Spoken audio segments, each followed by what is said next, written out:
today to talk about what the Global Reporting Initiative, GRI, is and why it's such a valuable business opportunity for those in the business assurance services. Now, the Global Reporting Initiative, GRI, is a set of reporting guidelines for companies who offer sustainability reports. Sustainability reports report beyond what a company's profits are. They delve into what their societal and environmental impacts are. Now, the reporting framework is made up of three pieces: the guidelines, the sector supplements, and the technical protocols. Now, according to GRI's website, GRI's mission is to promote the international harmonization and reporting relevant and credible corporate economic, environmental, and societal data. What is this? Essentially, GRI aims at bringing to light all the activity a given business does. It's based on stakeholder theories. What this means is a business responsibility is beyond just owning profits for its owners. It's about bringing a greater good to the community. So, to bring this into conceptual light, say a company propels a waste product exhaust out through its smoke pipes. The true cost is any pollution prevention, pollution cleanup, any other problems that are created because of this exhaust that is pumped out of their smoke pipe. This brings up the whole idea of corporate social responsibility, and that's what GRI is aimed at doing.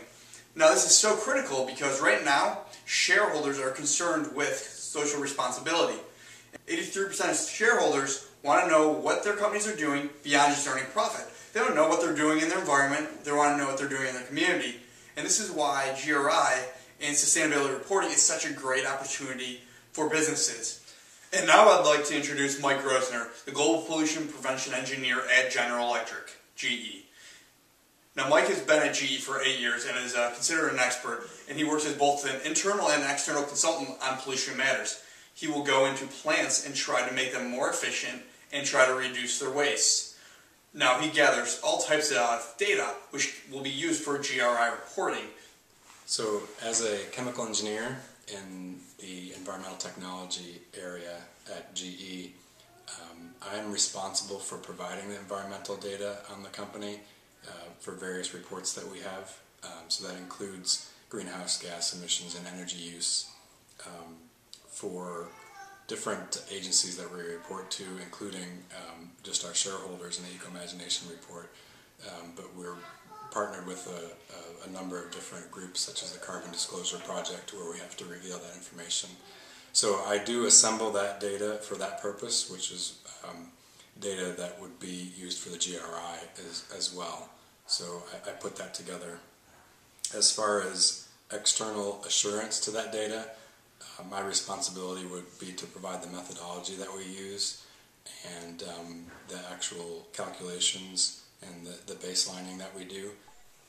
So for external assurance to the data that we submit, it's very important to have it verified, and we had it verified for our baseline year and also for the goal years that we've had, and a third party will come in and audit our process and the data itself. So as the engineer responsible for providing that data, I will provide the methodology also of our calculations and show this third party auditor what we have done so it can be verified. And it's an important process to make sure that we're doing it right and to have the more public confidence in our methodology as well.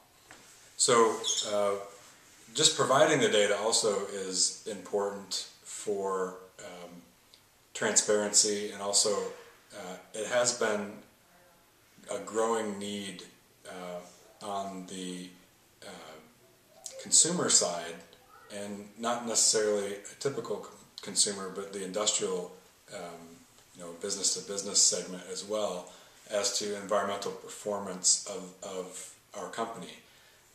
Back when we first established the Eco-Imagination program in 2005, it wasn't as big of a deal as it is now.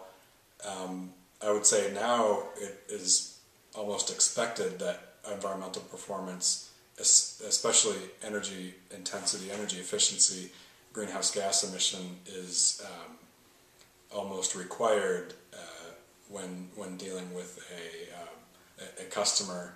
It's in most cases customers very interested in environmental performance, but really you want it to do better compared to your peers.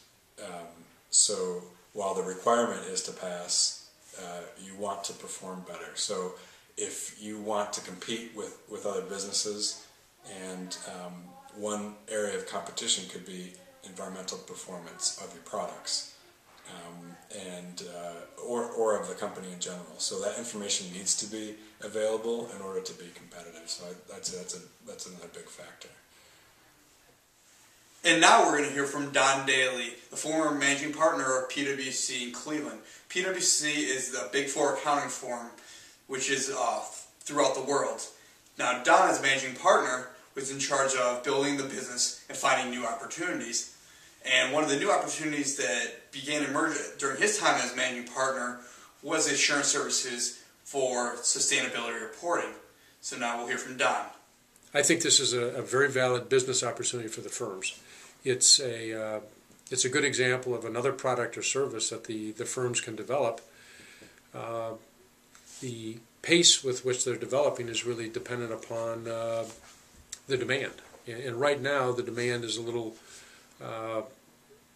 soft for pure assurance service, but as I understand it, there's a huge demand for consulting services.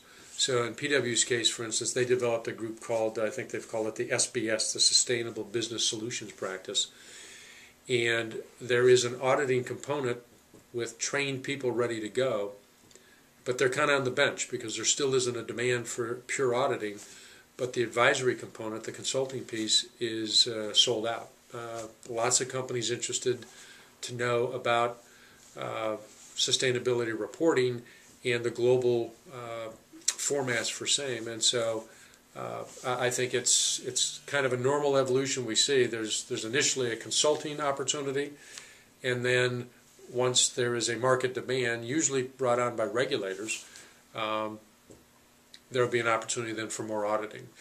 And sustainability reporting, the full breadth of corporate social responsibility is a meaningful part of most international reports. It's just now becoming meaningful for the U.S. companies. And the good ones are on top of it, and they're moving quickly because their investors, their employees demand it. And it won't take much longer before the marketplace comes along, and I think, again, the regulators will finally get their act together and will come out with some requirement. For instance, Mike Grosner at GE has been gathering data like this for years for his job as a pollution prevention engineer. And Don Daly at PwC, former managing partner, he has been looking for valuable business opportunities for his firm for years.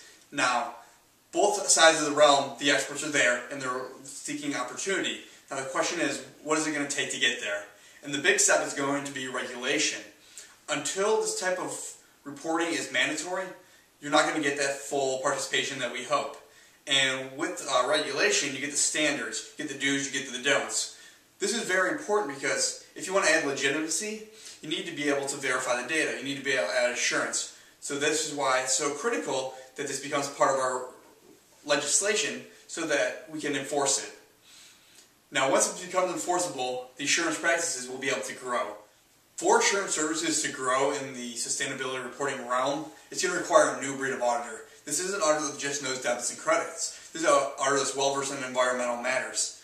This is an auditor that knows his facts. He knows how to research. He knows how to rely on the work of other expertise. Now, this may require a grassroots movement at the university level, because we're going to need joint degree programs that will couple accounting and environmental studies, accounting and engineering. It will throw in classes for sustainability reporting and also the auditing of such reporting. Now, like I said, this has to be a grassroots movement. We need the universities to really buy into why this is so critical. And for that to happen, we need the firms to show that it's a valuable business opportunity. By the firms investing money into the universities are going to know this is legitimate and this is a good direction to head in.